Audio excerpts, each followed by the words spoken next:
Welcome to the Intramural Captains Meeting. Please remember to take the quiz at the conclusion of this video.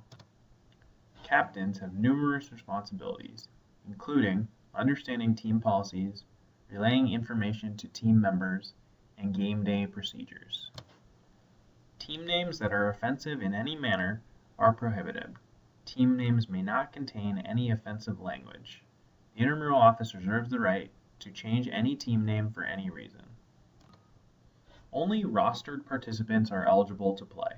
To be added to the roster, players must accept the roster invitation from the captain, complete the online waiver, and complete the online quiz.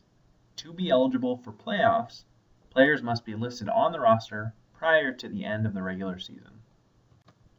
Additionally, teams may not have more than 2 sport club athletes of the same or a related sport, and teams may not have any intercollegiate or professional athletes of the same or a related sport.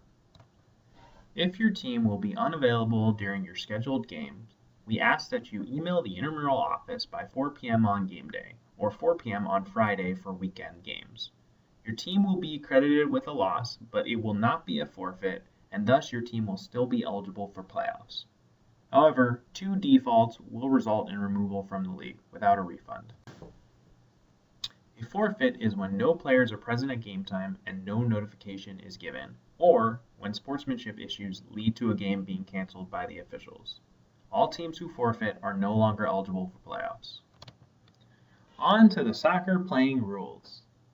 Teams may have up to 7 players on the field, including the keeper, at all times. A minimum of 5 players are needed to begin the game. Substitutions may be made on the fly. In co-rec, teams must have 3 male and 3 female field players with a gender-neutral keeper. Games consist of 2 23-minute halves, except at TCF Bank Stadium, where halves are 20 minutes long. Sliding is not permitted in intramural soccer. If a player slides away from all other players, a direct free kick will be awarded to the opposing team. If the player slides near opponents but does not cause contact, a yellow card will be awarded. If contact is caused, a red card will be awarded. Bicycle kicks will also result in a yellow or red card, depending on safety considerations. Offsides will not be called in intramural soccer unless the games are played on the grass in St. Paul. All rules not listed on the intramural rules found online follow the FIFA laws of the game. Sportsmanship is vital in intramural sports. We ask all participants to be respectful to the opposing team, spectators, and intramural staff. Only you, the captain, should be discussing rules or calls with the officials, and it should be done in a respectful manner. Profanity will result in unsportsmanlike conduct penalties. At the end of each game, the officials will assign a sportsmanship rating based on the benchmarks below. A 2.5 is the highest grade a team may receive if issued an unsportsmanlike conduct penalty. A 2.0 is awarded if a team receives multiple unsportsmanlike conduct penalties or a single ejection. If multiple ejections occur, a 1.0 is the highest grade that can be given, and a 0 is used for any team with very poor behavior or fighting. Individual players may be ejected and suspended for the following reasons: participating under an assumed name, dissent towards the intramural staff, earning 2 unsportsmanlike conduct penalties in the same game, using offensive or vulgar language directed at another individual, fighting or violent behavior, and possession of alcohol or participating while intoxicated. Remember though, this list is not inclusive. Ejected participants must meet with the intramural coordinator prior to reinstatement. Team suspensions, while rare, may occur. The intramural office reserves the right to remove or suspend teams with behavioral issues without a refund.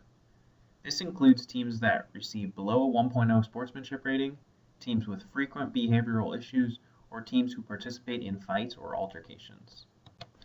Remember the following game day procedures. Game time is forfeit time. If no players are present at game time, the game is a forfeit.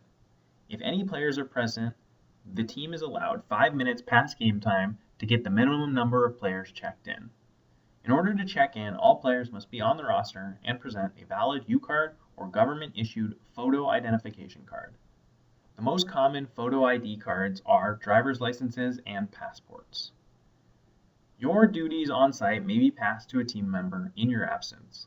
This includes pre-game meeting with officials and signing the score sheet at the end of each game.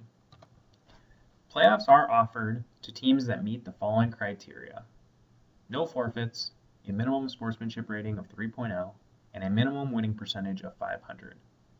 Facility space may limit the number of eligible teams to be scheduled for the playoffs. And remember, the intramural office reserves the right to remove any team from the postseason for disciplinary reasons. Here in Minnesota, inclement weather can be a concern. If you are concerned with your game status, please check Twitter 30 minutes prior to your game for updates.